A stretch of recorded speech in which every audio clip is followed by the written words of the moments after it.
know. Now we go back to the Hitchhiker's Guide of the Galaxy. Because we're all Arthur Dents, ultimately.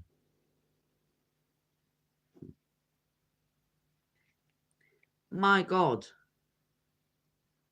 they're knocking my house down. What the hell am I going to do? Well, there you go. They knocked my house down too. Anywho, remember Arthur Dent and Ford Prefect. Keep your towel close. Ford was very kind. He gave the barman another £5 note and told him to keep the change. The barman looked at him and then looked at Ford. He suddenly shivered. Not a very good tip, really, is it?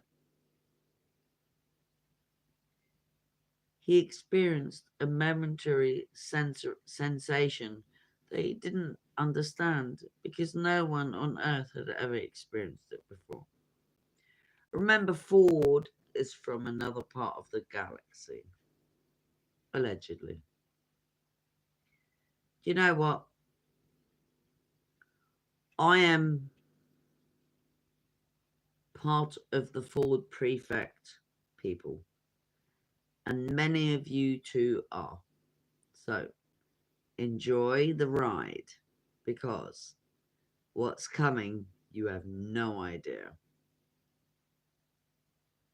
Every life form that exists gives out a tiny subliminal signal.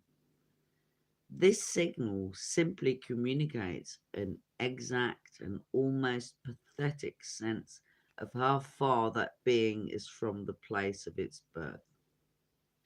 On Earth, it is never possible to be further than 16,000 miles from your birthplace. Did you know that? Probably not. Which really isn't very far. 16,000 miles isn't really very far. So such signals are too minute to be noticed. Ford Prefect was at that moment under great stress. I think we're also a bunch of Ford Prefects. Kind of funny, isn't it?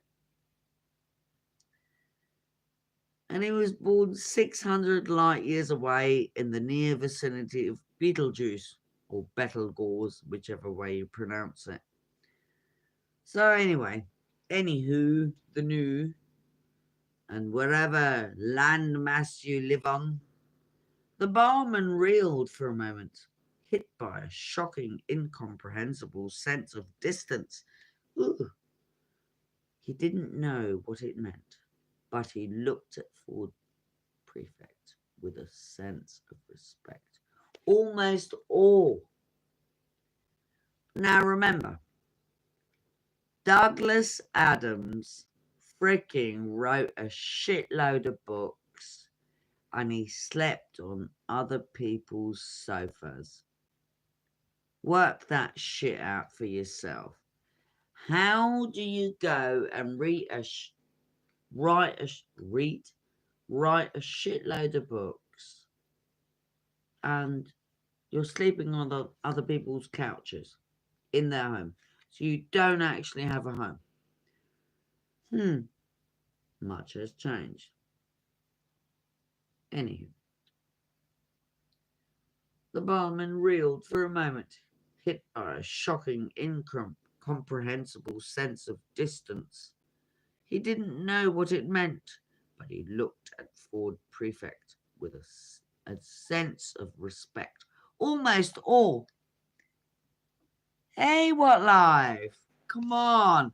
We've got to do the Ford Prefect stuff. And Arthur Dent. Nice one, man. Welcome. Are you serious, sir? He said in a small whisper, which had the effect of silencing the pub. You think the world's going to end? Yes, said Ford. But this afternoon? Ford had recovered himself. He was at his flippest. Yes, he said gaily. Gaily? Well, if you remember Ford from the story, you would know that Ford was kind of a little bit gay, but not, if you know what I mean. In less than 2 minutes, I would estimate. Remember, they're going to build a bypass through our world. The barman couldn't believe the conversation he was having, but he couldn't believe the sensation he had just had either. Remember, life is a storytelling. Every part of life that we have is a story.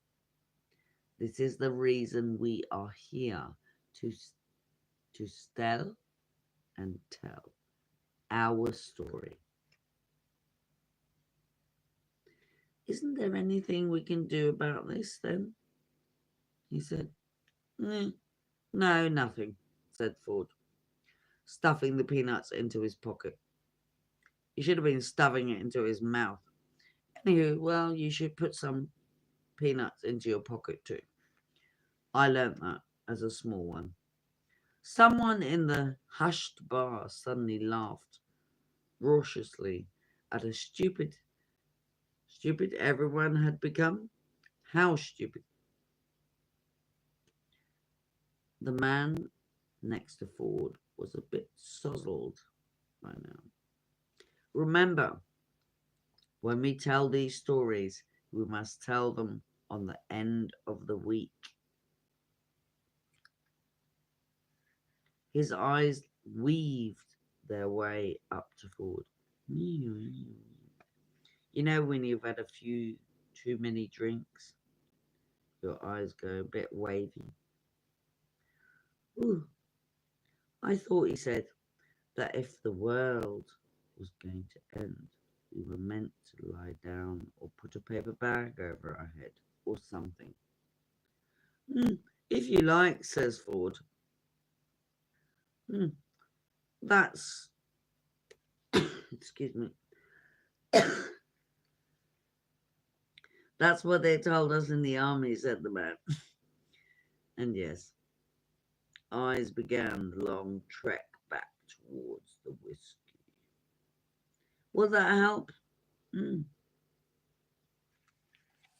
barman always speaks wisely, because the barman wants to sell you more blindness. Remember that. No, said Ford, and gave him a friendly smile. Excuse me, he said. I've got to go. With a wave, he left. So, this is very random. If you know anything about the narrow land, the England, Scottish or otherwise, they kind of come and they go. You know, they come and they go. And we tend to walk into public houses and we have a little drink, we have a little conversation, and then we bugger off to our own homes. You know, there's kind of this politeness that happens in the narrow land. I'm not joking, trust me. I've seen it for decades. Decades. And I am a very old hen. The pub was silent for a moment longer, and then, embarrassingly enough, the man with the raucous laughter did it again. The girl had dragged along to the pub with him. What? The girl had dragged along to the pub with him. Hang on a minute, is it a girl or a boy? So the girl had dragged along to the pub with him. To loathe him dearly over the last hour, You can't make this up. It would probably have been so that the transgender thing has been pushed for a very long time. Yeah, God, you can't make this shit up. Yeah. And it would probably have been a great satisfaction to her to know that in a minute and a half or so, he would suddenly evaporate into a whiff of hydrogen, ozone, and carbon monoxide. However, when the moment came, she would be too busy evaporating herself to notice. Now, think about that, folks. So, yeah. So now I've read all these books, and it's really important to realize there's a load of bunkum. I'm going to drag you across to the restaurant of the universe. Oh, the end of the universe. Allegedly. Apparently. So, I've read all of these books, and quite frankly, I don't really need to read from this right now. But I'm going to tell you a little story. And it's a funny old thing. You know, when you've gone through, and I remember other lives, but I'm going to talk about this life for now. And so they say, oh, well, you mustn't eat animal, you mustn't eat this, you mustn't eat that, and you must do this, and you must stand over there, you must look this colour, and you mustn't talk to that person this way or that way, or fuck about. And it's such a load of nonsense. I really realised that there's some real stupidness going on. When you actually look into your heart and you realize what you are true aspects of, you are pure energy. All these stories are aspects of that pure energy. Now, I've got stories that don't come out of pages.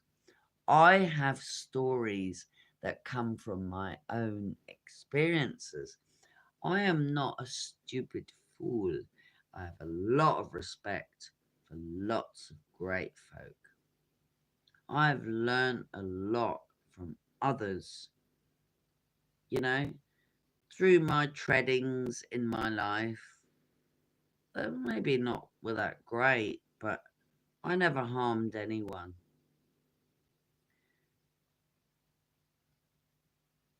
Realizing the brilliance and the realization and respect of your own being and the connections that you have with everything. And I'm talking about nature here. I'm not talking about people you meet on the street. And they are brilliant. I mean, trust me, I've met the best people on the street. On the street. When I've had nothing and I couldn't help myself. They are the best. But when you go and look at nature, when you listen to the leaves blown by the wind and the birds singing early in the morning and in the evening, all of these beautiful things, these are things of the physical realm, but also of our spiritual realm. when you realize what you are aspects of, you are of that beautiful crystal glass that is dropped onto the marble floor of existence. Then you know what your spirit truly is. And I encourage you to look at your spirit and to realize your spirit, because we are only here for a moment. And then when we meet people, and some of them are good and some of them are not so good, and it's all this stuff. There's lots of stuff. But when you look at what your spirit truly is, we are that beautiful crystal glass that falls it falls on that beautiful, perfect, sublime floor. The perfect sublime crystal on the perfect sublime floor. So it has to experience itself purely, beautifully. And it's not the pain. The pain is something that we bring ourselves. It is that infinite. Some of us remember this. We remember being aspects. We are aspects of Great Source. We are. That is what we are. We will always be and always will be. Like it or not, none of this nonsense that's going on in the world matters slightly. Nothing. Not an iota. I promise you. Our spirit is powerful, and it will continue to be so. And these are all just stories that we build up. And this is why we are all Arthur Dents. Remember that. Hey, I don't know anything. Don't listen to me. I don't mind. It's all good. I love you all. Thank you so much.